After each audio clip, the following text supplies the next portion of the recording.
Hello, my name is Katheryn Opher. I'm a licensed professional counselor and a board-certified music therapist. And I'm a child bereavement coordinator with Penn Medicine at home. And I'm also the clinical director of Camp Air in Philadelphia. I'm here today to share some information about development and children's views of death and dying, as well as bereavement. This video will complement Jenny Swanson's and Nicole McGovern's, which are also in this library, where they discuss grief through an introverted and an extroverted perspective, as well as some wonderful art and creative arts activities. And Nicole's presentation reviews how to talk to children about death, dying, and grief. So today I'm going to be sharing my screen and reviewing how children do view grief. So child development, understanding death, dying, and bereavement through the eyes of a child. So when we think about child development, we tend to think about it in ages, and that's fine as a starting point, but we also want to be careful to look at things in a progression and along a continuum, a timeline. So when we look at Piaget's theory of child development, we're really looking at cognitive development and the stages. And so the ages are not going to match exactly, but it's a good starting point for us to start to understand what the children understand when, based on their brain development and based on their cognitive abilities. So the first stage we look at is called sensory motor. That is birth to 18 to 24 months. And the goal that is happening in that 18 to 24 months is really object permanence. Before 24 months, things aren't really permanent. And that's why a game like peekaboo is something that is so exciting for young children, because they think when I do this, I've disappeared. So then I'm back again. So that is something to be really considering when we talk about serious illness and dying, that children under that age are really going to have a hard time grasping that anything is permanent. The next stage is preoperational, which is 2 to 7 years old, and that's symbolic thought. And that's after object permanence has taken hold, and symbols mean things, like a red octagon means stop. A green bottom light means go. So things like that are the work of the preoperational period. Concrete operations can start as early as 5, and that's when kids start to go to school. And I actually think it's starting earlier, because children are going to school earlier and learning about operational thought, which is really concrete operations and understanding how things work, playing around with things, being creative, but also starting to understand the way that things actually work and are in their lives and in their world. Then after 11, it's formal operations, and that's when abstract concepts can start to come into play. So this is just a kind of a framework for us to start with. I'd also like to look at Erikson's stage of psychosocial development. So if you look on the left, infancy, the goals of infancy are to develop trust. So the stages are trust versus mistrust. Infants depend on people around them for everything, and that is where their attachment starts. That's where their belief that they will be taken care of in the world begins. Early childhood is autonomy versus shame and doubt. Like, do they believe they can do things, or do they start to doubt things, or are they shamed and they really don't believe in themselves? Autonomy is independence and believing that they really can do things on their own. No coincidence, this matches up with potty training, which is the picture there, because that's the definite control and desire to control one's own body functions. Preschool is initiative versus guilt. So that is when children are working on taking initiative, being line leaders, taking turns. This is where this starts. School age, industry versus inferiority. School is very structured, very industrious, very goal-oriented. That's where our school age children would be. Adolescence, we start to get into identity versus role confusion. So that's when the child, teen, young person is now really forming who they are as their own person. And this is a task of this period, is to figure out who they are and who they want to be. And this can also include pushing against parental units or older people in their environment as they figure out who they are for themselves. Young adulthood is intimacy versus isolation. So forming relationships outside of the family, romantic relationships, friendships, learning how to be intimate with somebody. And that opposite of that is isolation. Middle adulthood is generativity versus stagnation. That's when most folks start to, have their job that they want. They have the family. They looks like what they might be wanting. There's a little house there, so the old picket fence, but definitely that is not something that is a typical norm anymore. But that is middle adulthood, is when you start to really be generative for your own livelihood and your own adulthood. And then maturity is ego integrity and despair. So it's integrating the ego, and it's looking at how you view your world and how you can be an important part of that world. So those are psychosocial development stages. I'd also like for a moment to look at the stages of attachment, because the way our young people attach will also give us some indicators about how they will be grieving. So the stages of attachment are pre-attachment. So birth to 6 weeks, the baby shows no particular attachment to a specific caregiver. Yes, there might be primary bonding, but they will bond to anyone who really offers them food and care, and it's really no particular attachment.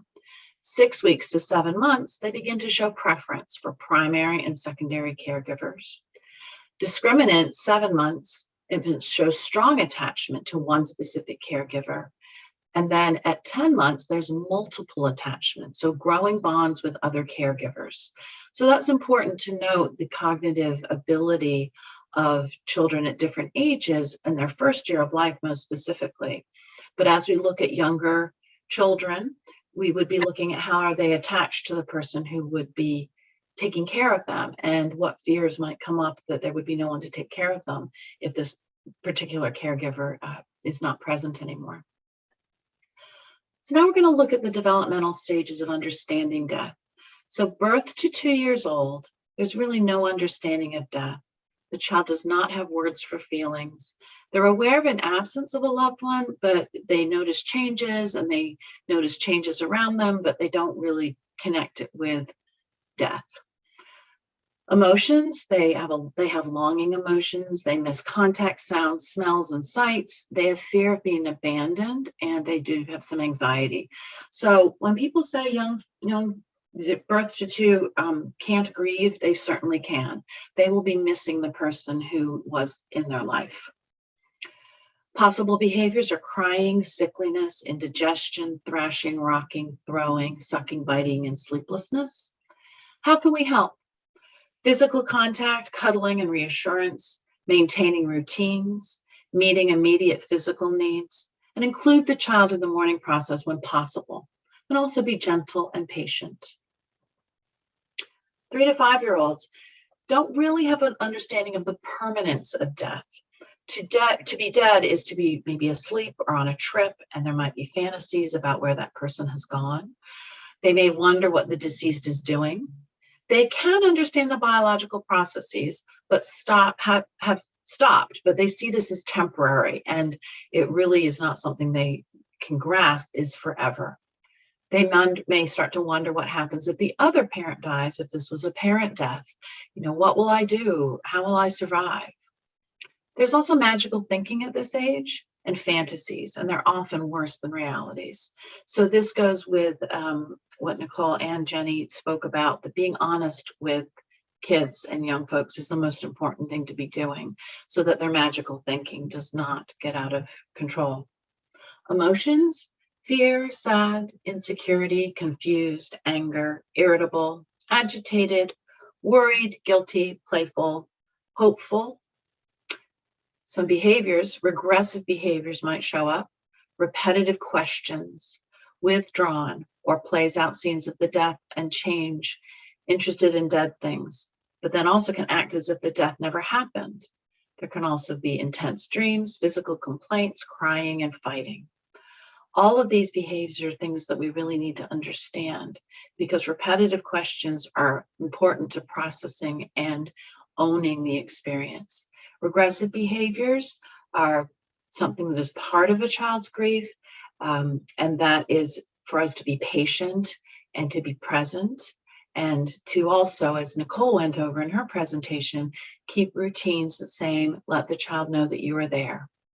Whoops. Okay. How can we help?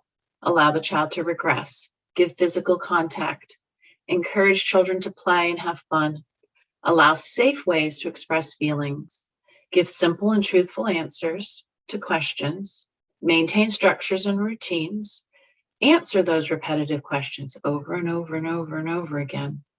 Let the child cry and talk. Reflective listening, which means listen and really honor what the child is saying to you, and include children in the family rituals and mourning. 6 to 9 years old, they really start to understand that death is final, and they're very interested in the biology of death. Death associated with bodily harm, mutilation, and decay. His or her thoughts, actions, or words cause the death. Death is a punishment. They're starting to form spiritual concepts. Then they wonder, who will care for me if my caregiver dies? And then they start to think about life's milestones without the deceased, graduation, marriage, etc., times that they won't have this loved one present for them. The emotions might be sad, anger, lonely, withdrawn, worried, anxious, irritable, confused, guilty, fearful, ashamed, happy, and hopeful. Possible behaviors, regressive behaviors, specific questioning, looking for details, acts as if the death never happened, hides feelings, withdrawal, nightmares, sleep disturbance, concentration difficulties, changing grades, talks about physical aspects of illness and death. How can we help?